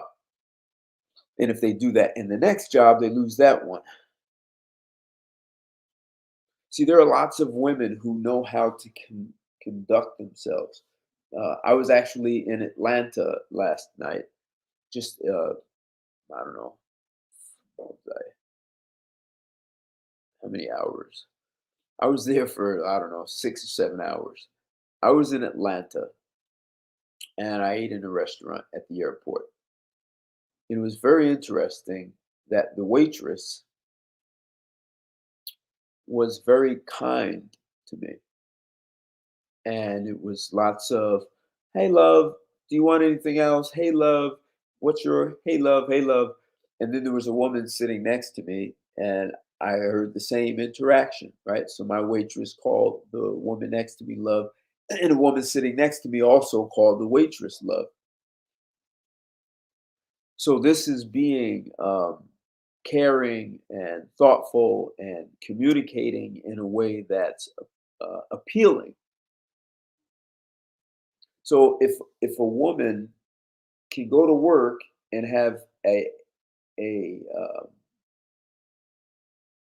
pleasant interactions with customers, so that she can one keep her job, two be what tipped well. Why doesn't she go home and do the same thing?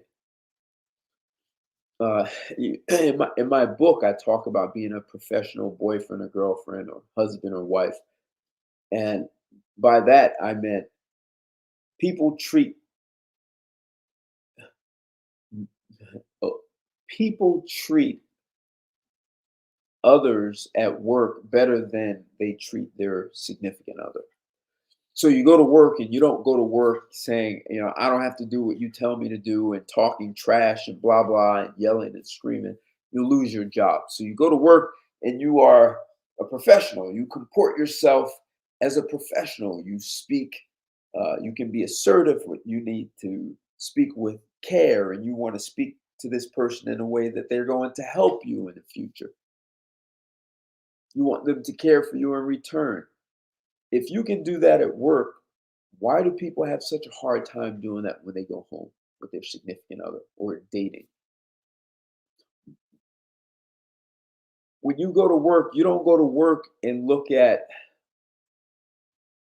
you don't look at your colleagues and especially your boss and say, you should just be lucky I'm here. Like I'm doing you a favor to come to work. I mean, there are probably women who do that and they don't last long. They definitely don't move up the scale. They don't get much responsibility beyond what they do. You go to work and you cooperate. And if you don't do it well, they'll train you. And when they train you, you're going to listen and be trainable. So if you're not performing according to the expectations at work, either they fire you or they retrain you. And if they retrain you, you're going to shut up and listen. Why aren't women allowing men to train them?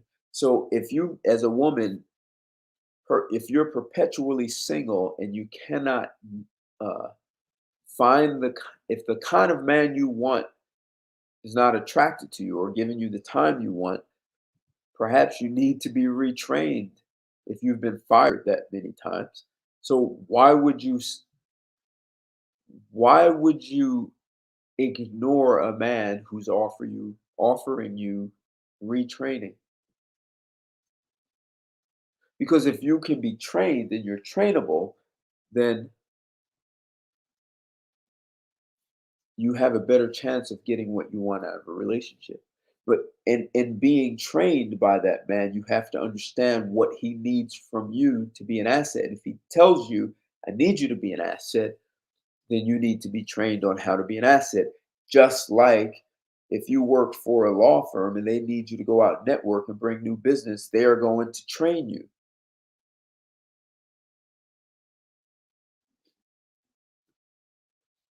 They're going to train you so that you can be an asset to the organization. So, are women reluctant to be trained by a man who can train you to be an asset to him? And if you are reluctant to be trained by a man, why is that? I mean, why wouldn't a woman allow a man to train her to be a valuable partner? Why are so many women of the belief that I already know what I'm doing? Like, why is that? I mean, you're perpetually single, you're failing at relationships. If you've been divorced, you failed. You're a single mother, you failed. And a man meets you and says, I can help you be a better woman. Why wouldn't you just shut up and listen to him? Because when you go to work and they tell you the same thing, you're going to shut up and listen to what they have to show you because your economic future is on the line.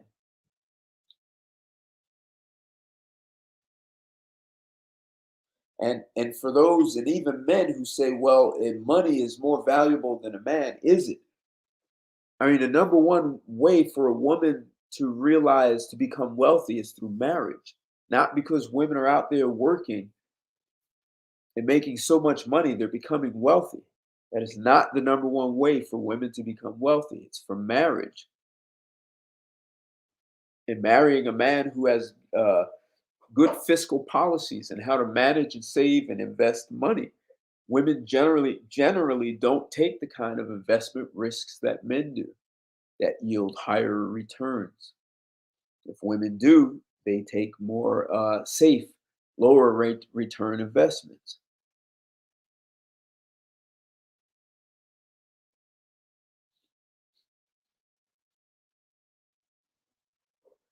So if a woman wants to be an asset to a man, if you actually understand that most women are liabilities, most women are taking money out of a man's pocket, you want to be an asset, then you need to sit down with a man and the man of your desire, shut your mouth and let him teach you how to be an asset to him. And being an asset means that you're putting money in his pocket. So if he's going to teach you how to sell his product or service so that you can bring him qualified prospects, or you can close deals on your own, or you can pull people out of your own network that he should meet and you know how to introduce him. Let him teach you how to do that. Don't tell him how he should do it.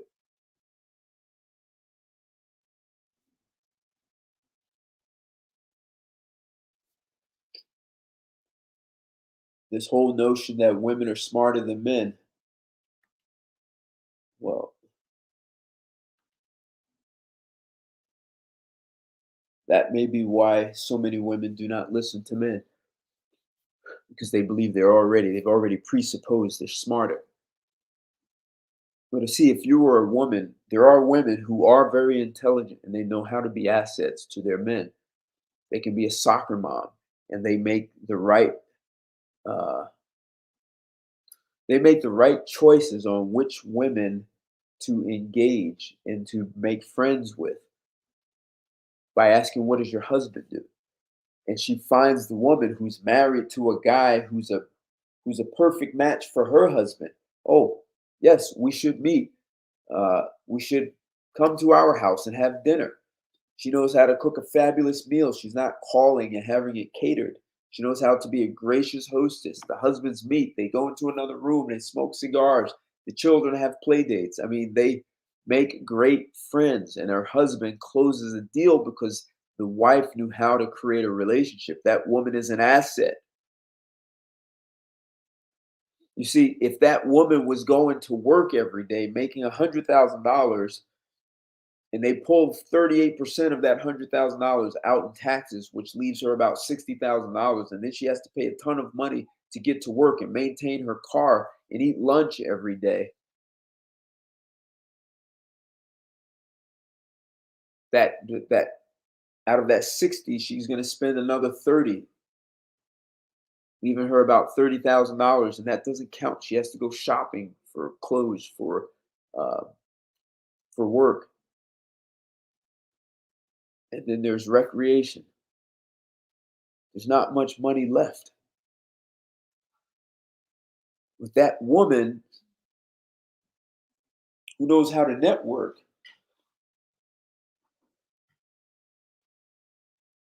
especially if her husband has his own company or he works somewhere and she knows how to network with someone who can get him to, you all like using the word pivot, he can pivot and go to another company and move up in the world because his wife made friends with the right people instead of being at work every day.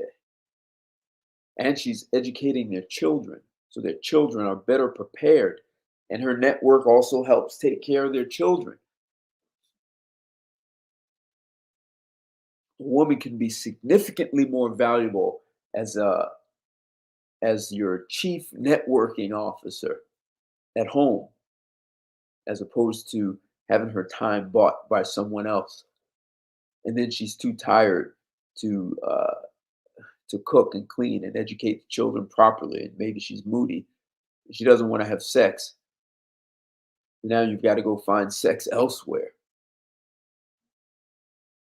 What's going on, Jared?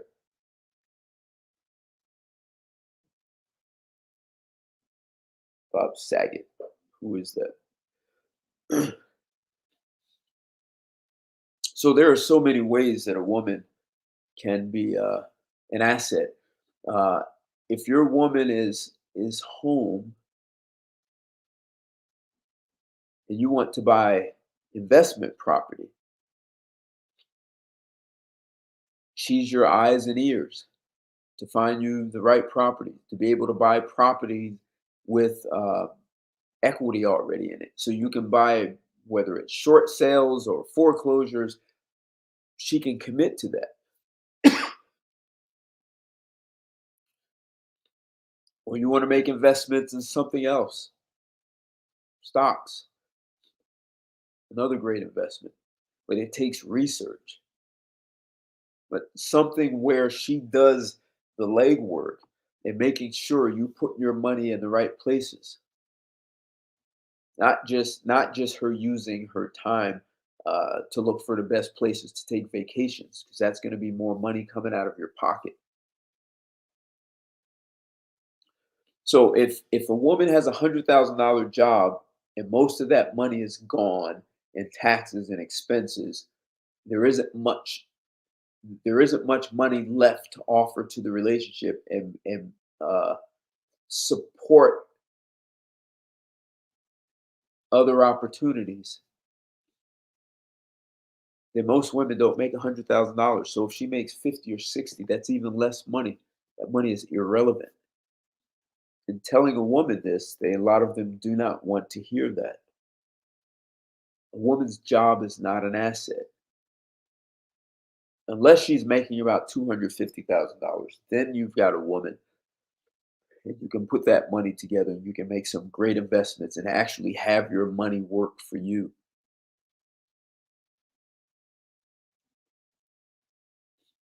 A lot of women don't understand that. They don't want delayed gratification. They want the most expensive clothes, and they want to live in the most expensive house. They'd rather live a lifestyle that exhausts your money instead of living a lifestyle where your money works for you. And then you having a job is an option, where you eventually build a company that that works for you, whether you sell it off or the company generates enough money that you can live a really comfortable life. And then having children is good if you're going, or just if you are building a company and you have a lot of employees, make sure you bring your children in when they're young enough so that they have an attachment to the company, like it's part of their life. If you try to bring them in after college or something, they'll have no connection to it. There'll be no attachment to it. They just won't care. If you bring them young, I mean, I listen to these guys who were part of their grandfather's company and sitting on his knee while he's doing the books. These they're attached to it. So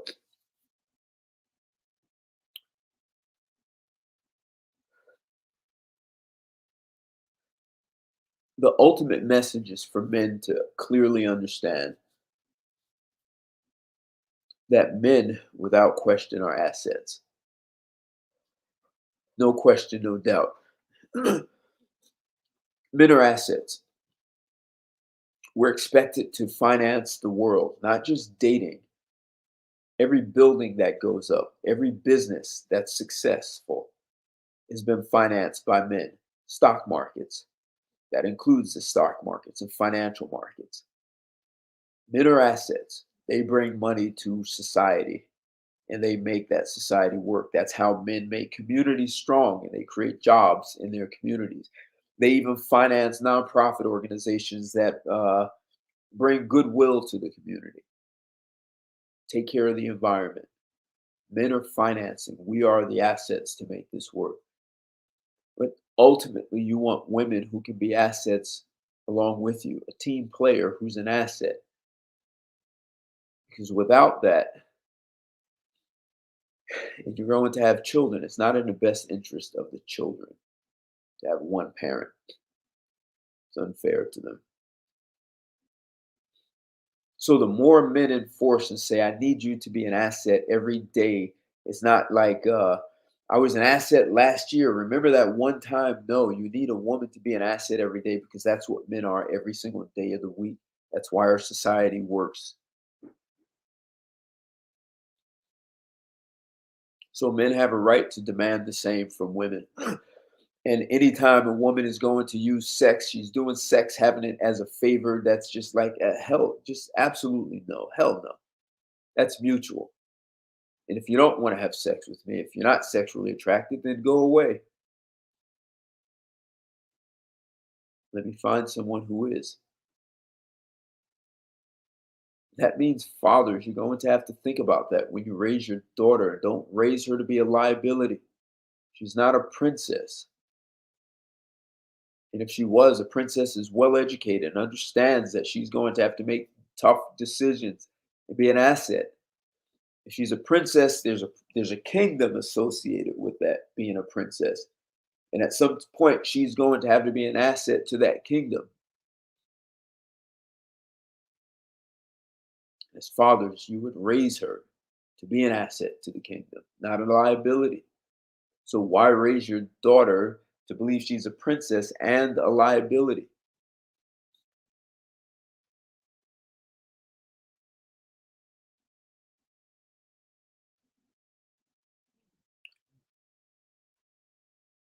This is really the point I wanted to get across tonight. The question is, do most women believe they are assets or liabilities?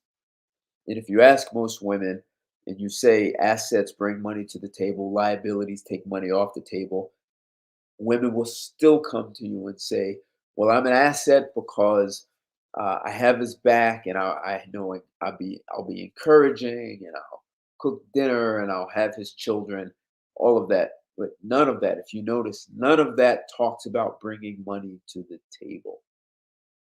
None of it. It can save time. If I have a woman who cooks for me, I mean, I don't want to say babysits the children, but I mean, she has the children. She incubates children for me from my seed, and she nurses them to adulthood. That saves money, but it doesn't put money in my pocket. It doesn't bring money to the table. It saves it. That's good. But see, just because you saved money doesn't mean that you were the most cost efficient means of getting the job done. You just saved money. But if you want to put it like that, then I'm going to look at who's the most cost efficient. And maybe hiring a nanny is the most cost efficient, a surrogate mother and a nanny. Not suggesting that, but if women are going to diminish themselves down to that, sex and food, cooking, cleaning, perhaps the most cost efficient way is to hire someone to do that on an as needed basis. And they follow your instructions fully and they are trainable. So, a question to ask a woman: is she trainable? Is she willing to be trained to be an asset for you, specifically for you? And ask her if she's ever been trained to be an asset.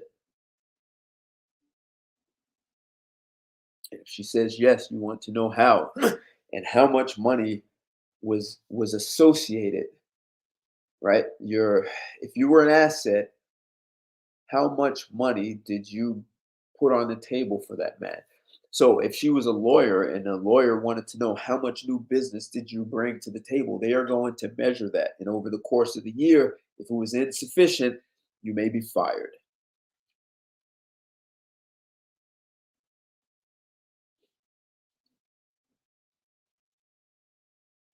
People put more People have much larger commitments to their businesses than they do to their own personal life. It If you want your business to be organized, effective, and successful, there are some things you're going to do to make sure that happens. Why wouldn't you do the same for your own life? So before you allow a woman in your life, make sure you're going to get the outcomes you're seeking. Because you wouldn't just let anyone be your business partner if you think they're going to wreck the company. You'd be very selective about who you choose as a business partner. So if you're going to have a team player in life, you want the same diligence. You have the right to ask any question you want. So, guys, this was really the this is really about men having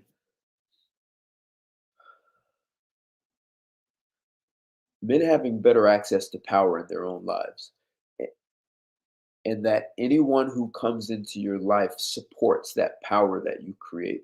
And if they're incapable of supporting and enhancing that power, they are that's they could be very well be an inconvenience. And inconveniences can turn into liabilities. That's been my message. And I guess I'll leave that sometimes a woman who if she cooks and cleans and has sex with you, that's not necessarily an asset. That's just a convenience. She's very convenient for you. And that's good. Conveniences are not necessarily assets. Assets generate something, they put money in your pocket. Just understand the difference. And for many men, you're married to a woman who is convenient for you.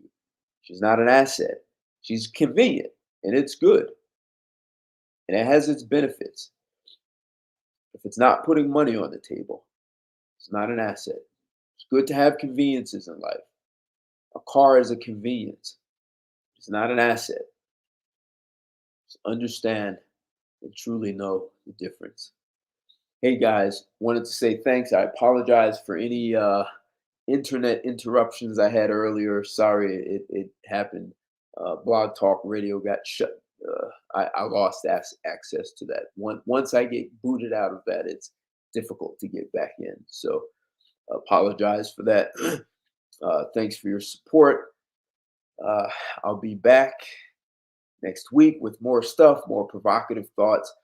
And I understand lots of women do not like being seen as an asset, but really, as a man, that's not your problem.